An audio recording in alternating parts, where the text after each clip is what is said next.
পিনাকি দাদারে বিএনপির দলটা দিয়ে দেওয়া হোক, না হয় পিনাকি দাদা মনে হয় যে এই গুজবগুলো সে বন্ধ করবে না। নেগেটিভ যে বিএনপির বিরুদ্ধে যে একটা তৈরি করার সে রোডে নামছে সেটা তারা বন্ধ করবে না, পিনাকি দাদা বিশেষ করিয়া।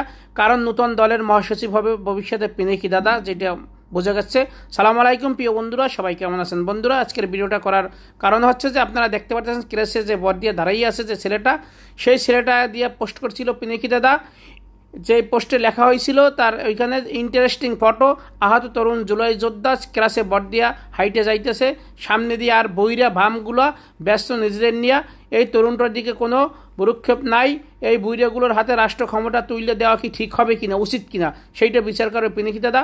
পিনাকি দাদার আমি অনুরোধ করবো, আপনার জুলাই আন্দোলনে অনেক অবদান আছে, আপনি যুগোপযোগী আপনি নিউজ প্রচার করুন, সত্যটা প্রচার করুন।